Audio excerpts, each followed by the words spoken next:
இயேசு உங்களை நேசிக்கிறார். பிரியமானவர்களே, இந்த நாளில் ஆண்டவர் நம்மளோடு பேசும்படிய வேதத்திலிருந்து 2 வசனங்களை கூட வாசித்து ஆண்டவர் நமக்கு கற்றுக் கொடுக்கக்கூடிய, அறிந்து கொள்ளக்கூடிய காரியங்களை பார்ப்போம். அது 2 தெசலோனிக்கேயர் புஸ்தகம் 2வது அதிகாரம் 3-4 வசனங்கள் இப்படியாக சொல்லுகிறது. எவ்விதத்தினாலும் ஒருவனும் உங்களை மோசம் போகாதபடிக்கு எச்சரிக்கையாயிருங்கள். ஏனெனில் விசுவாச துரோகம் முந்தி நேரிட்டு கேட்டின் மகனாகிய பாவ மனுஷன் வெளிப்பட்டால் ஒழிய அந்த நாள் வராது. அவன் எதிர்த்து நிற்கிறவனாயும் தேவன் எனப்படுவது எதுவோ ஆராதிக்கப்படுவது எதுவோ அவை எல்லாவற்றிற்கும் மேலாக தன்னை உயர்த்துகிறவனாயும் தேவனுடைய ஆலயத்தில் தேவன் போல் உட்கார்ந்து தன்னைத்தான் தேவன் என்று காண்பிக்கிறவனாயும் இருப்பான். பிரியமானவர்களே, அப்போஸ்தலனாகிய பவுல் தெசலோனிக்கேயர் எழுதும் பொழுது மோசம் போகாதபடிக்கு எச்சரிக்கையாய் இருங்கள் என்று எழுதியிருக்கிறார். ஒருவனும் உங்களை மோசம் போகாதபடிக்கு மிகவும் எச்சரிக்கையா இருக்கும்படிய நல்ல ஞானவான்கள், படித்தவர்கள், வேதத்தை வாசித்தவர்கள், சபையில் இருக்கக்கூடியவர்கள், இவர்களுக்கு அவர் எழுதும்போது மோசம் போகாதபடி எச்சரிக்கையாயிருங்கள் என்று எழுதுகிறதை பார்க்க முடிகிறது. ஏனென்றால் இவர்களையே வஞ்சித்து விடுகிற ஒரு காலம் உண்டாகும் என்று சொல்லப்படுகிறது. ஏன்னா இந்த விசுவாச துரோகம் முந்தி நேரிட்டு கேட்டின் மகன் வெளிப்பட்டால் ஒழிய அந்த நாள் வராது அப்படின்னு சொல்லி, எந்த நாள் அவன் எதிர்த்து நிற்கிறவனாயும் எல்லா ஜனங்களுக்கும் எல்லாருக்கும் எதிர்த்து நிற்கிறவனாயும் முரட்டாட்டம் பிடித்தவனாயும் தேவன் எனப்படுவது எதுவோ, ஒரு தெய்வீக காரியம் எதுவோ, கடவுளை போல காண்பிக்கப்படுவன் எவனோ, ஆராதிக்கப்படுவது எதுவோ அவை எல்லாவற்றிற்கும் மேலாக தன்னை உயர்த்துகிறான். பாருங்க, எல்லாம், அதாவது தெய்வத்திற்கு சமமாக அதோட உயர்த்தணும் சொல்கிற ஒரு உணர்வுள்ளவன்,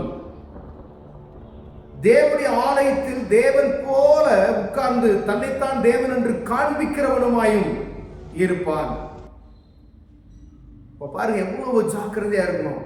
ஒரு மாயையான காரியை நமக்கு தெரிந்திருக்க வேண்டும். பிரியமானவர்களே, ஒருவேளை அநேக நாள்ல வஞ்சிக்கப்படுகிறோம். எல்லாம் தெரிந்திருந்தும் அநேக நேரத்துல இது தவறான காரியம், இது ஒரு ஃபேக்கான காரியம் சொல்லியும் அதுக்குள்ள போய் மீண்டும் என்ன செஞ்சிடறோம், விழுந்துடுறோம். உதாரணத்துக்கு, ஒரு இந்த ஆன்லைன் பிஸ்னஸ் பர்ச்சேசிங் பண்றோம் பார்த்தீங்களா, அதுல அதை பார்க்கும்பொழுது கண்ணை கவரக்கூடிய அநேக காரியங்கள் நமக்கு தெரிகிறது.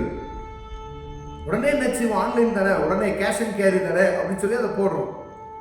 ஆனா அதுலயும் மோசம் போகக்கூடிய பொல்லாத மனிதர்கள் இருக்கிறார்கள் என்பதை நம்ம அறிந்தும் அதில் அனுபவப்பட்டும் மீண்டும் என்ன செய்வோம், அதனுடைய கண்ணை கவரக்கூடிய விளம்பரங்கள் இது நிமித்தமாக நம்ம என்ன செஞ்சோம், விழுந்து போகிறோம்.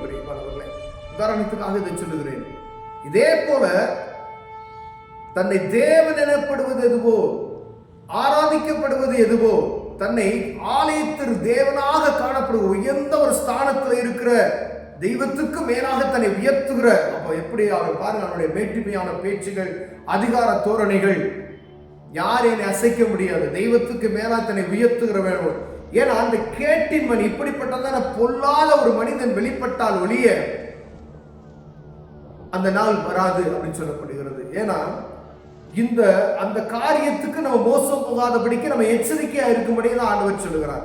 சபையில இருக்கக்கூடிய மக்களுக்கு தான் இது எழுதப்படுகிறது. பிரியமானவர்களே, 2வது உலகத்தில் இருக்கிற மக்கள் இதை அறிந்து கொள்ளும்படியாய், ஆனா சபையில இருக்கிறவர்களே நீங்கள் வஞ்சித்து போய் விடாதபடிக்கு நீங்கள் கவனமாய் இருக்கும்படியாய்,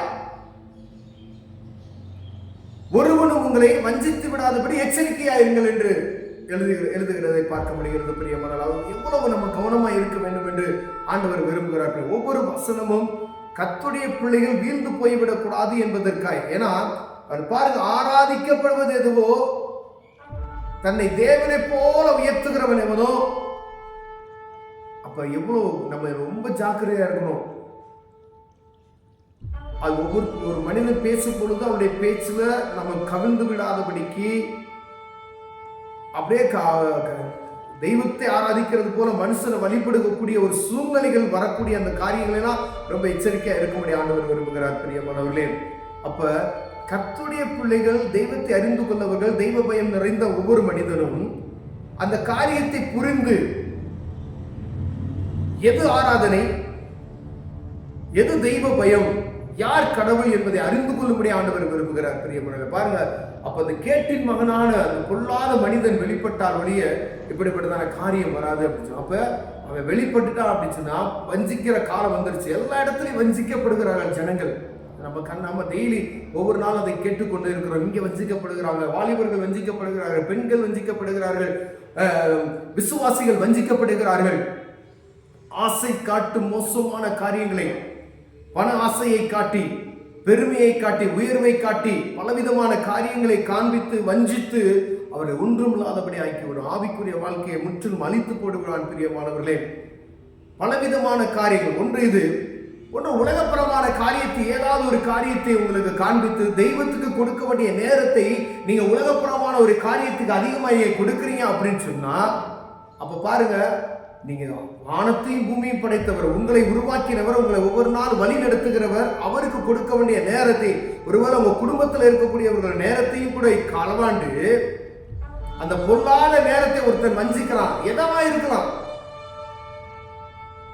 அது கம்ப்யூட்டரா இருக்கலாம், போனா இருக்கலாம், டிவியா இருக்கலாம், பொழுதுபோக்கக்கூடிய எந்த ஒரு காரியமா இருக்கலாம். உங்களுடைய எல்லா காரியத்தையும் அவன் இழுத்து உங்களை மோசம் போக்கி விடுவான். நீங்க அப்படி போயிட்டீங்க அப்படின்னா உங்க ஆவிக்குரிய வாழ்க்கையில ஒரு பெரிய வீழ்ச்சியை உண்டாக்கி விடுவான். பிரியமானவர்களே, எவ்வளவு கவனமா இருக்கணும்னு சொல்லி ஆண்டவர் நம்மளை பிரியப்படுகிறார் பாருங்க. இப்படிப்பட்டதான காரியத்தில் நம்ம கவனமற்று இருப்போமையினால் வருகிற காரியத்துக்கு தப்பித்துக் கொள்வதற்கு ஒன்றும் செய்ய முடியாது. எச்சரிக்கையா இருங்கள். கண்களை முழுவதும் ஜெபம். அன்பின் தகப்பனே, மோசம் போகாதிருங்கள் என்று சொன்னீங்களப்பா. அந்த வார்த்தைக்கு நாங்கள் எப்பொழுதும் செவி கொடுக்கிறவர்களாய் ஆண்டவரே, அலசி ஆராய்ந்து பார்த்து ஒவ்வொரு காரியத்தில் நாங்கள் வீழ்ந்து போகாத அப்படிங்களை காத்துக்கொள்ளும். இயேசுவின் நாமத்தில் பிதாவே, ஆமென்.